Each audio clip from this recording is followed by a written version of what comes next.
Bismillahirrahmanirrahim. Assalamualaikum warahmatullahi wabarakatuh.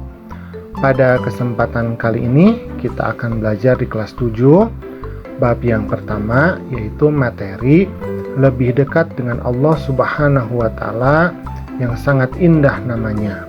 Adapun submateri yang akan kita bahas adalah iman kepada Allah Subhanahu wa Ta'ala. Nah, tetapi sebelumnya, bagi kamu yang belum subscribe, silahkan subscribe dulu ya. Pencet tombol like, kemudian share channel Guru Cerdas, agar channel ini dapat terus berkembang dan memberikan manfaat bagi kita semua. Nah, sekarang kita akan masuk ya. Iman kepada Allah Subhanahu wa Ta'ala. Nah, coba diperhatikan gambar ini. Sebetulnya apa sih yang dimaksud dengan iman? Jadi secara harfiah atau secara bahasa, iman itu berarti percaya atau yakin. Sedangkan menurut istilah, iman itu berarti percaya dan meyakini dengan sepenuh hati, mengucapkan dengan lisan, dan membuktikan dengan perbuatan.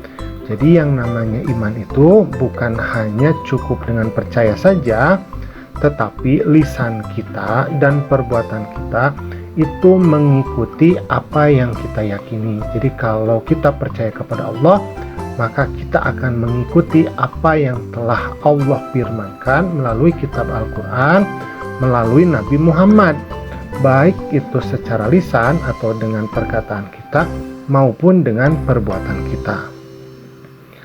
A'udzubillahi minasyaitonirrajim. Ya ayyuhalladzina amanu aminu billahi wa rasulihi wal kitabil ladzi nazzala ala rasulihi wal kitabil ladzi anzala min qabl wa may yakfur billahi wa malaikatihi wa kutubihi wa rusulihi wal yaumil akhir faqad dhalla dhalalan ba'ida.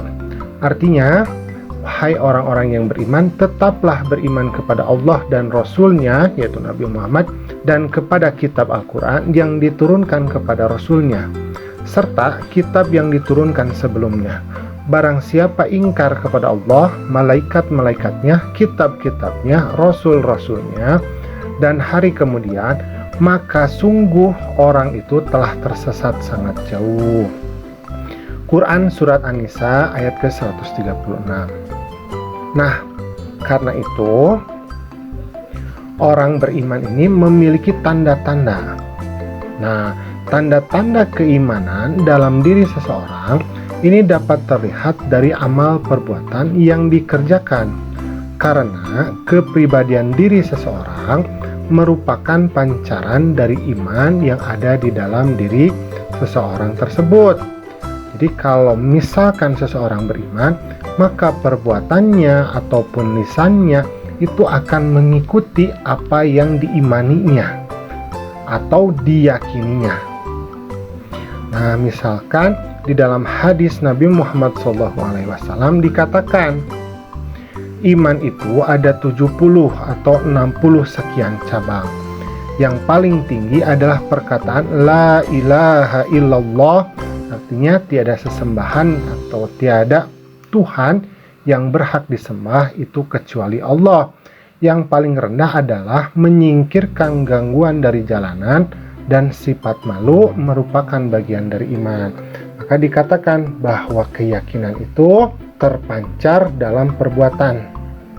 Salah satunya yaitu sifat malu, kemudian menyingkirkan gangguan dari jalanan. Nah, perlu diingat oleh kita semua bahwa iman itu kadang-kalanya dia bisa naik, tetapi kadang-kalanya dia bisa turun. Maka perbaharuilah iman kalian dengan La ilaha illallah. Nah, setiap kali iman kita naik, maka kita harus berusaha untuk melakukan ibadah, amal perbuatan soleh sebanyak-banyaknya. Karena kadang-kalanya iman kita akan turun. Nah, ketika kita iman turun, maka kita harus cepat-cepat mengingat Allah, berzikir kepada Allah. La ilaha illallah ingatkan diri kita bahwa tiada Tuhan selain Allah, agar iman kita yang turun itu bisa kembali naik lagi. Nah, alhamdulillah pembelajaran kita pada kesempatan kali ini sudah selesai. Terima kasih ya sudah mau menyimak. Assalamualaikum.